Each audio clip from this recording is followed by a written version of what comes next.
Hello everyone! Last week we did the story of the Western Plague Lands, and originally I planned on just adding this Machinima to the massive story of Scholomance. However, Khayllys has done such an amazing job with it that I couldn't wait to show it in its full glory. So, after quite a few months of hard work, we're proud to finally show you the story of Eva Sarkhoff, or how Scholomance as we know it today came to be.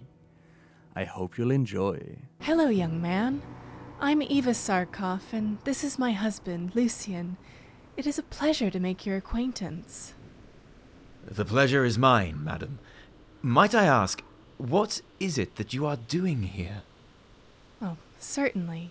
We were once servants of the House Barov, what is now known as the Scholomance. I was the head maid, and Lucien was Master Barov's butler. We had worked for the Barovs for decades, until... Until what, Eva? I must know. Oh, it's just so horrible. The House Barov was once full of life, full of splendor.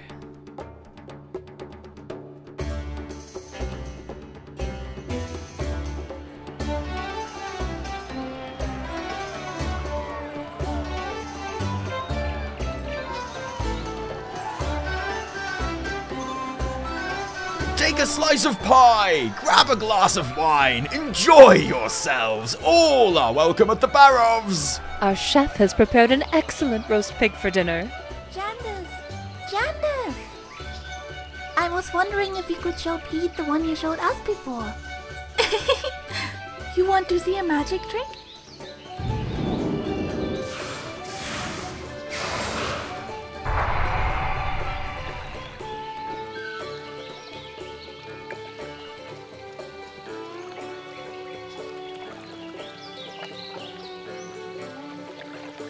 The manor was the Barov's primary residence amidst their far-reaching empire. Lucien and I noticed that as the days progressed, the Barovs became depressed, despondent.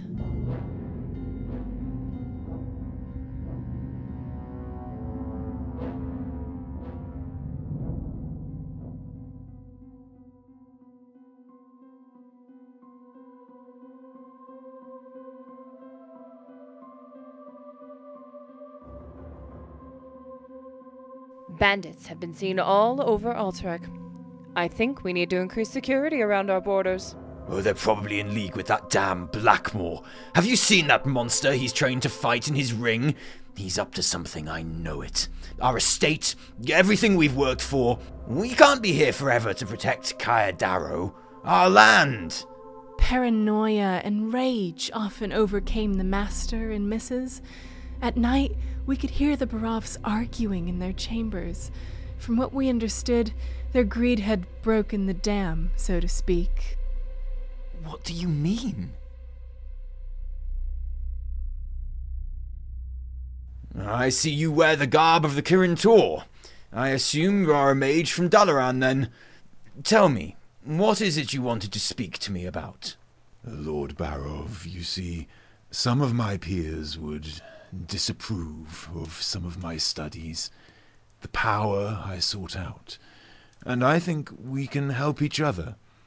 I heard you had your alchemists research the secrets of immortality. I can help you there. All I ask in return for eternal life is that you provide me with your estate to train my acolytes and advance my studies. That is all. We suspect that in order to preserve their fortune and hold of the land well past their lifespan, the Barovs made a deal with a powerful human mage named Kel'thuzad. From this deal sprang the School of Necromancy, a place which bore the cult of the damned and would become their capital. As each week passed, the House Barov became more and more decrepit. Dark beings began to take residence in the various wings of the house. Upkeep became impossible and disgusting. Why didn't you just leave? And go where? It was all that we knew. All that we had known and all that we would ever know. Eventually, we lost contact with the Barovs and ultimately were separated from the household. We knew not what happened to the other servants, only that there were screams. Tortured screams. Knowing that we had nowhere to go, Lucien and I were forced to hide in our quarters. During the day, when the school was relatively quiet, Lucien would sneak out to scrounge up food and drink. So, what happened? We did this for about 6 months and watched as the house went through horrifying changes. Foul monsters roamed through the manor at will. Dark cultists populated every inch with various paraphernalia relating to rituals and sacrifices.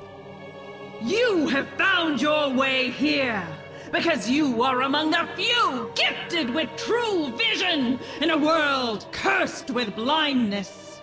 Through our master, all things are possible. His power is without limit, and his will unbending. Perhaps you should have studied more.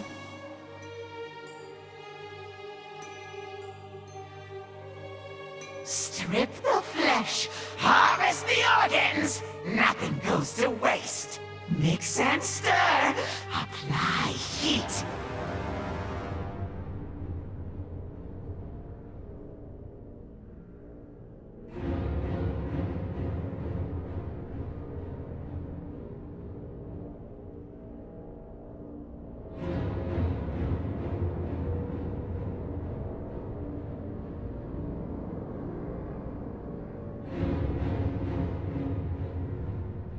We knew that we could not hide much longer.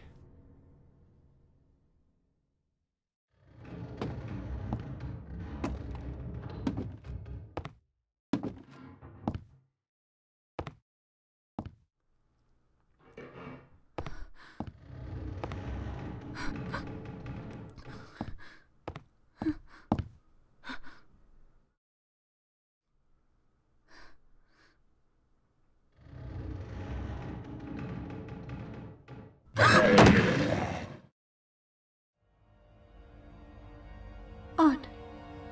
I didn't think we had any servants left. Now you stay put. The circle of blood is made just for you. No restraints?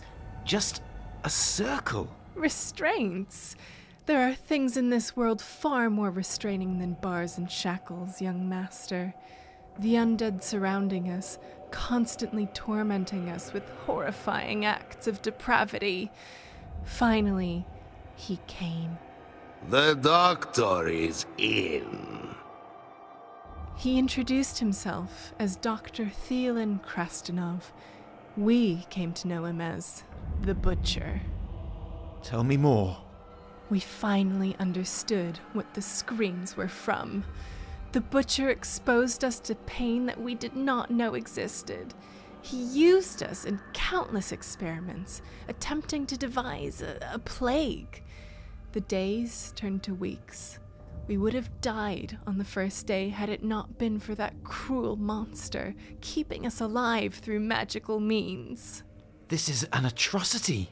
The Butcher would speak of the blood of the innocents and his dark master, Kirtanos, of how he must appease his master.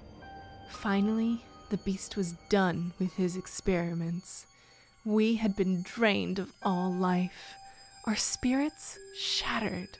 The sweet embrace of death was upon us, and we welcomed it with open arms. But in his infinite cruelty, the Butcher revived us from death's door. We were to be kept alive and thrown to his ravenous ghouls. He laughed as he watched the fiends devour our flesh. I feel sick. We feel nothing. Our souls remain here, in limbo. We are unable to leave until our remains are found and spirits laid to rest. School is in session. Oh man, I am so amazed with the quality that Khayllys has been able to put out. So of course, a massive thank you to her. I can only hope that you enjoyed watching it as much as we did making it. Taliesin, Evitel, and Evitel Letomi, to you as well, a big thank you for lending your voices and helping bring this story to life. If you're curious about these awesome creators, then check out the links in the description down below. And like I mentioned, we'll be doing a full-blown story of Scholomance next week. Get your popcorn ready. And until next time, see ya!